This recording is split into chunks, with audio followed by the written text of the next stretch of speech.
여러분, 상상해보세요. 믿었던 베프, 인생의 동반자라고 생각했던 친구가 술잔을 건네며 웃고 있는데 그 소매 속에 나를 찌를 칼을 숨기고 있다면 어떨까요? 그것도 내가 가장 화려하게 성공한 순간에 말이죠.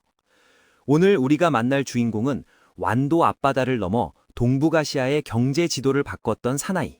하지만 결국 가장 가까운 사람의 손에 생을 마감해야 했던 비운의 거인, 장보고입니다. 해상왕 장보고? 교과서에 나오는 무역왕 아니야? 라고 생각하셨다면 오늘 그 고정관념을 완전히 깨드리겠습니다. 그는 신라의 꽉 막힌 신분사회에 침을 뱉고 당나라로 건너간 탈조선의 선구자였고 해적들에게 팔려가는 동포들을 보며 피눈물을 흘렸던 휴머니스트였습니다. 특히나 오늘 이야기는 그가 들여온 고양이 이야기부터 고려 청자의 시초까지 우리가 몰랐던 디테일로 가득 채웠습니다. 잠깐, 짧고 간단하게 구독과 좋아요는 큰 힘이 됩니다. 술잔 속에 담긴 죽음, 믿었던 친구 염장의 배신. 가장 충격적인 마지막 순간부터 가볼까요? 때는 846년, 장보고가 청해진에서 막강한 권력을 누리던 시절입니다. 어느 날 장보고의 오랜 벗이었던 염장이 찾아옵니다. 장군님, 저를 거두어 주십시오. 라며 무릎을 꿇었죠. 장보고는 의심하지 않았습니다. 과거의 정을 생각해서 그를 위해 성대한 술잔치를 베풀어 줬거든요. 술기운이 오르고 분위기가 무르익었을 때 염장은 품속에서 칼을 꺼내 장보고의 가슴을 찔렀습니다. 여러분, 이게 얼마나 소름 끼치는 일입니까? 요즘으로 치면 동업을 약속하며 투자금을 받은 친구가 밤에 몰래 뒤통수를 친 격이죠. 장보고는 왜 그를 의심하지 않았을까요? 그건 장보고가 사람을 믿는 정이 깊었기 때문이기도 하지만 한편으로는 자신이 일군 첨예진이라는 요새가 절대 무너지지 않을 거라는 자만심이 있었을지도 모릅니다. 고양이를 수입한 사나이, 조선 팔도 집사들의 원조. 여러분, 놀라운 사실 하나 알려드릴까요? 우리가 지금 너무나 사랑하는 고양이, 이 귀여운 생명체를 한반도에 공식적으로 처음 들여온 인물이 바로 장보고라는 설이 유력합니다. 당시 당나라에서 귀한 불교 경전을 들여올 때 가장 큰 골칫덩이가 무엇이었을까요? 바로 쥐였습니다. 배 안에서 경전을 갉아먹는 쥐들을 잡기 위해 장보고는 당나라의 고양이들을 배에 태웠죠. 요즘으로 치면 최첨단 데이터 서버를 보호하기 위해 보안 프로그램을 설치한 셈입니다. 그렇게 들어온 고양이들이 신라 왕실과 사찰로 퍼져나갔으니 장보고는 우리나라 양집사들의 대선배인 셈이죠. 무뚝뚝한 바다사나이 장보고가 배 안에서 고양이에게 생선 한 토막을 던져주는 모습, 상상만 해도 정말 인간미 넘치지 않나요? 내 딸을 왕비로, 야망이 부른 비극적인 부성애. 장보고가 왜 죽어야 했을까요? 진짜 이유는 바로 딸 때문이었습니다. 장보고는 자신의 딸을 신라 문성왕의 두 번째 왕비로 보내려 했습니다. 지금으로 치면 지방의 자수성가한 기업가가 재벌가와 사돈을 맺어 신분 상승을 꿈꾼 셈이죠. 하지만 경주의 콧대 높은 귀족들은 결사 반대했습니다. 섬놈의 딸을 어떻게 국모로 모시느냐? 라며 난리가 났죠. 김양을 비롯한 중한 귀족들은 장보고의 성장이 두려웠던 겁니다. 딸을 향한 지독한 사랑과 신분이라는 유리천장을 깨보려던 아양이 결국 자신의 심장을 겨눈 칼이 된 겁니다. 당나라의 외인부대 사령관, 흑수저의 반란. 장보고의 시작은 참 보잘것없었습니다. 완도 바닷가에서 물고기를 잡던 궁복이라는 소년이었죠. 신라의 골품제라는 벽에 부딪힌 그는 결단을 내립니다. 이 좁은 땅덩어리엔 미래가 없다. 그렇게 그는 친구 정년과 함께 당나라로 밀항합니다.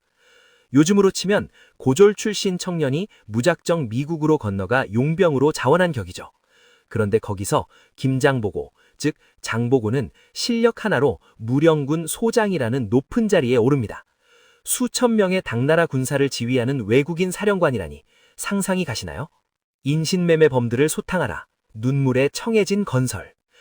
당나라에서 잘나가던 장보고가 돌연 사표를 던지고 신라로 돌아옵니다. 그는 당나라 시장에서 팔리고 있는 신라 노비들을 보았습니다. 그들이 모두 자신의 고향 사람들이었습니다. 장보고는 신라 흥덕왕을 찾아가 당당히 말합니다. 군사 1만 명만 주십시오. 제가 해적들을 소탕하고 바다를 깨끗하게 만들겠습니다. 그는 사제를 털어 청해진을 건설합니다. 영광보다는 고통받는 동포들을 구하겠다는 휴머니스트적 면모가 그를 다시 거친 바다로 불러낸 겁니다. 해상 실크로드의 CEO, 동북아시아의 아마존을 만들었다. 장보고의 청해진은 단순한 군사기지가 아니었습니다. 지금의 싱가포르나 홍콩 같은 거대한 무역 허브였죠. 신라, 당나라, 일본을 잇는 삼각형 무역로를 장악한 겁니다. 아라비아 상인들이 가져온 향료와 보석이 완도 앞바다를 거쳐 경주로 들어갔습니다. 장보고는 요즘으로 치면 제프 베조스나 일론 머스크 같은 인물이었습니다. 물류 시스템을 혁신하고 법화원이라는 절을 세워 재외 신라인들을 위한 복지 네트워크까지 구축했으니까요. 그는 시대를 앞서간 진정한 글로벌 CEO였습니다. 고려 청자의 뿌리, 장보고가 심은 도자기의 씨앗. 여러분, 우리나라의 보물 고려 청자가 장보고 덕분에 탄생했다는 사실 알고 계셨나요?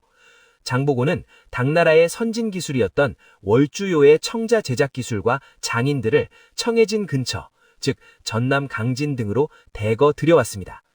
당시 청자는 요즘으로 치면 반도체와 같은 핵심 고부가 가치 상품이었습니다. 장보고는 단순히 물건을 떼어다 파는 중개업자가 아니라 기술을 도입해 국산화를 시도한 선구자였죠. 이 기술이 축적되어 훗날 세계를 놀라게 한 고려 청자의 기반이 됩니다. 장보고가 없었다면 우리가 아는 비치색 청자도 없을지도 모릅니다. 선종 불교의 전파자, 형식보다 마음이 중요하다. 장보고는 사상적으로도 혁신적이었습니다. 그는 당시 당나라에서 유행하던 선종 불교를 적극적으로 후원했습니다. 어려운 경전 공부보다 깨달음을 강조하는 선종은 글을 모르는 뱃사람들이나 지당 세력들에게 큰 호응을 얻었죠. 그는 선종 승려들이 당나라로 유학을 가고 돌아오는 길을 안전하게 지켜줬습니다. 요즘으로 치면 혁신적인 스타트업 사상가들의 해외 연수를 전폭적으로 지원한 벤처 캐피탈리스트의 셈입니다.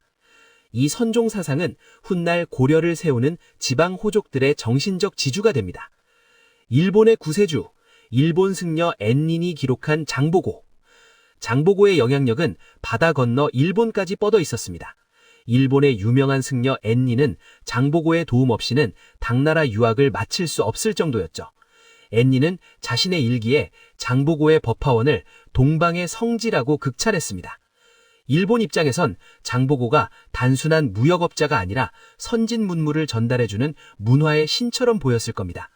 지금까지도 일본의 일부 지역에선 장보고를 신으로 모시는 사당이 남아있을 정도니 그의 소프트 파워가 얼마나 대단했는지 짐작이 가시죠.